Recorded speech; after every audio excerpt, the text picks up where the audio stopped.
चलिए आज एक सफर पर चलते हैं चट्टानों में छिपे एक शानदार इतिहास की दुनिया में। आज हम बात करेंगे भारत की दो सबसे अद्भुत कलाकृतियों की, अजंता और एलोरा की गुफाओं की।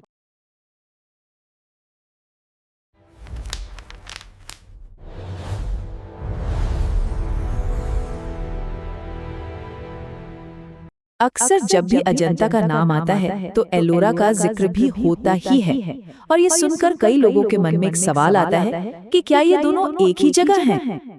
तो देखिए, बात ये है कि हैं तो दोनों ही यूनेस्को की विश्व धरोहर स्थल और दोनों को ही चट्टानें काटकर बनाया गया है, लेकिन इसके अलावा इनमें जमीन आसमान का फर्क है। दूरी तो खैर करीब 100 किलोमीटर की है, पर असली अंतर है इनके धर्म, इनकी कला और इनके बनने के समय में।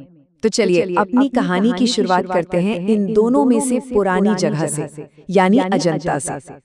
एक ऐसी जगह जो सदियों तक दुनिया की नजरों से ओझल थी, एक गुमनाम खजाने की तरह।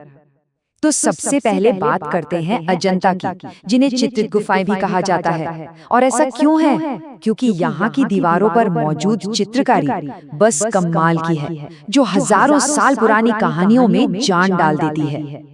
सोच कर देखिए, 1000 साल से भी ज्यादा इतने लंबे समय तक ये 29 बौद्ध गुफाएं दुनिया के लिए एक राज थी। घने जंगल ने इन्हें पूरी तरह से अपनी आगोश में ले लिया था, और फिर अचानक 1819 में एक ब्रिटिश अफसर जॉन स्मिथ बाघ का शिकार करते करते संयोग से यहाँ पहुँच गए। अच्छा, एक और दिलचस्प बात यह है कि ये सारी गुफाएं एक ही बार में नहीं बनी। इनका निर्माण 2 अलग-अलग दौर में हुआ, जिनके बीच सैकड़ों सालों का फासला था। पहला दौर था हीनयान चरण, जो ईसा पूर्व 2री सदी के आसपास शुरू हुआ, और फिर कई सदियों बाद 5वीं-6ठी सदी में आया महायान चरण, जिसमें और भी ज्यादा भव्य और सजी धजी गुफाएं बनाई गईं। अब इन गुफाओं का मकसद क्या था? देखिए, ये 2 तरह की थी। एक थे चैत्य, जो असल में प्रार्थना घर थे, जहाँ स्तूप के आसपास पूजा पाठ होता था, और दूसरे थे विहार यानी मठ, जहाँ बौद्ध भिक्षु रहते थे और ध्यान करते थे। तो अजंता की असली पहचान क्या है? वो है यहाँ की पेंटिंग्स, यहाँ की दीवारों पे बने भित्ति चित्र, इनकी तकनीक, इनके रंग जो आज भी इतने जीवंत लगते हैं, सब कुछ कमाल का है। ये रंग भी ना सब प्राकृतिक चीजों से बनाए गए थे, और इन पेंटिंग्स का मुख्य विषय था जातक कथाएं, यानी भगवान बुद्ध के पिछले जन्मों की कहानियां। इन्हीं कहानियों में से एक बहुत प्रसिद्ध कहानी है महाकपि जातक की। ये कहानी है निस्वार्थ भाव और नेतृत्व की। इसमें दिखाया गया है कि कैसे बुद्ध ने अपने एक पिछले जन्म में एक वानर राज के रूप में अपने पूरे झुंड को बचाने के लिए खुद को दांव पर लगा दिया था। उन्होंने अपने ही शरीर को एक पुल बना दिया ताकि उनके सारे साथी सुरक्षित नदी पार कर सकें, भले ही इसमें उनकी जान चली गई। ये कहानी बौद्ध धर्म के सबसे बड़े सिद्धांतों में से एक, करुणा, को बड़ी खूबसूरती से दर्शाती है। और ऐसी ही न जाने कितनी कहानियां इन दीवारों पर उकेरी गई हैं। तो ये तो थी अजंता की बात, जहाँ दीवारों पर रंगों से कहानियां कही गई हैं।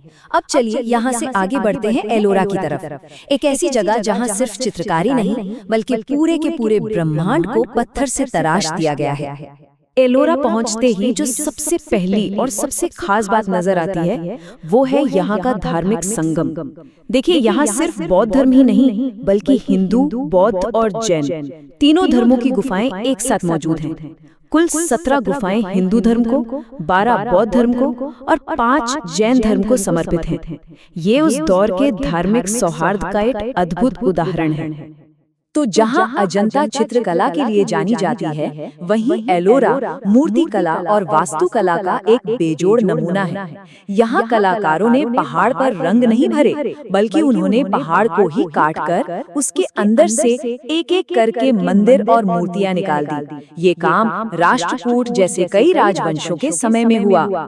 इन गुफाओं में हिंदू और जैन धर्म की बड़ी-बड़ी पौराणिक कथाओं को पत्थर में जीवंत किया गया है। जैसे गुफा 14 में रावण का कैलाश पर्वत को हिलाने का वो प्रसिद्ध दृश्य है। गुफा 15 में भगवान विष्णु के 10 अवतारों को दिखाया गया है, और गुफा 32, जिसे इंद्र सभा कहते हैं, वो तो एक पूरा जैन मंदिर परिसर ही है। लेकिन इन सब में से एक गुफा ऐसी है जो बाकी सबसे बिल्कुल अलग है। एक ऐसी रचना जिसे दुनिया की सबसे हैरत अंगेज वास्तुशिल्प उपलब्धियों में गिना जाता है। हम बात कर रहे हैं गुफा संख्या 16 की। कैलाश मंदिर का चमत्कार। और ये नाम बिल्कुल सही है, क्योंकि ये सिर्फ एक गुफा नहीं है, ये है दुनिया की सबसे बड़ी मोनोलिथिक संरचना। मतलब एक ही चट्टान को काटकर बनाया गया सबसे बड़ा ढांचा। इसे कैलाश मंदिर के नाम से जाना जाता है। जी हाँ, आपने सही सुना। ये पूरा का पूरा मंदिर, इसके खंभे, इसकी मूर्तियाँ, इसके आंगन, सब कुछ एक विशाल चट्टान को तराश कर बनाया गया है। कुछ भी अलग से जोड़ा नहीं गया। और जरा इस आंकड़े पे गौर कीजिए। इस मंदिर को बनाने के लिए अनुमान है कि लगभग 40,000 टन, जी हाँ, 40,000 टन चट्टान को काटकर हटाया गया था। ये कितना ज्यादा है, इसका अंदाजा लगाना भी मुश्किल है। लेकिन सबसे बड़ा सवाल और सबसे हैरान करने वाली बात तो ये है कि आखिर इसे बनाया कैसे गया। नीचे से ऊपर, जैसा कि आमतौर पर होता है? नहीं, इसे बनाने का तरीका ही अपने आप में एक अजूबा है। कारीगरों ने पहाड़ की चोटी से काम शुरू किया और नीचे की तरफ तराशते हुए गए। मतलब पहले मंदिर की छत बनी, फिर खंभे और फिर फर्श। इस तकनीक की वजह से उन्हें किसी मचान या पाड़ की जरूरत ही नहीं पड़ी। लेकिन सोचिए, इसमें गलती की कोई गुंजाइश नहीं थी। एक गलत छेनी पड़ी और सब बेकार। अब इसके पीछे एक कहानी भी कही जाती है। कहते हैं कि एक रानी ने किसी व्रत को पूरा करने के लिए शर्त रखी थी कि जब तक वो मंदिर का शिखर नहीं देख लेंगी, तब तक अन्न जल ग्रहण नहीं करेंगी। और इसी वजह से कारीगरों ने ये अनोखा तरीका अपनाया ताकि शिखर सबसे पहले बनकर तैयार हो जाए।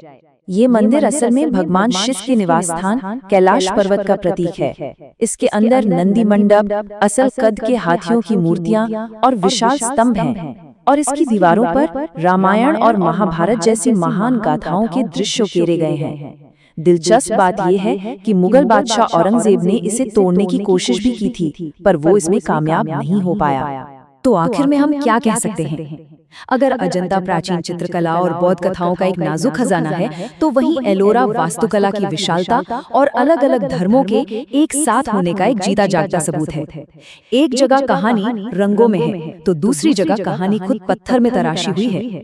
कला, आस्था और इंजीनियरिंग का ये संगम जो हजारों साल पहले मुमकिन हुआ, आज हमें हमारी अपनी क्षमताओं के बारे में क्या सिखाता है? ये सवाल हमें सोचने पर मजबूर करता है कि इंसान की लगन और काबिलियत की आखिर क्या कोई सीमा है?